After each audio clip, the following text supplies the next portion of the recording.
بسم اللہ الرحمن الرحیم۔ السلام علیکم۔ حضرت خالد بن ولید رضی اللہ تعالیٰ عنہ کے انتقال کی خبر جب مدینہ منورہ پہنچی تو ہر گھر میں کوہرام مچ گیا۔ جب حضرت خالد بن ولید رضی اللہ تعالیٰ عنہ کو قبر میں اتارا جا رہا تھا تو لوگوں نے یہ دیکھا کہ آپ رضی اللہ تعالیٰ عنہ کا گھوڑا اشجر، جس پر بیٹھ کے آپ نے تمام جنگیں لڑی، وہ بھی آنسو بہا رہا تھا۔ حضرت خالد بن ولید رضی اللہ تعالیٰ عنہ کے ترکے میں صرف ہتھیار، تلواریں، خنجر اور نیزے تھے۔ ان ہتھیاروں کے علاوہ وہ ایک غلام تھا جو ہمیشہ آپ کے ساتھ رہتا تھا۔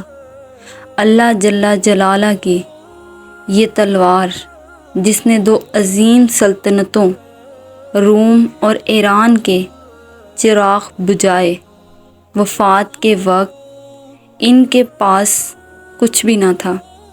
آپ رضی اللہ تعالیٰ عنہ نے جو کچھ بھی کمایا وہ اللہ جل جلالہ کی راہ میں خرچ کر دیا۔ ساری زندگی میدان جنگ میں گزار دی۔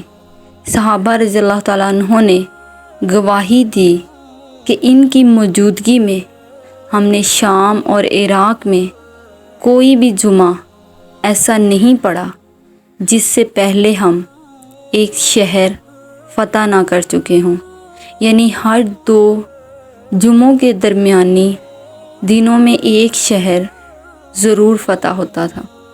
بڑے بڑے جلیل القدر صحابہ رضی اللہ تعالیٰ عنہ نے حضور صلی اللہ علیہ وآلہ وسلم سے حضرت خالد رضی اللہ تعالیٰ عنہ کے روحانی تعلقات کی گواہی دی۔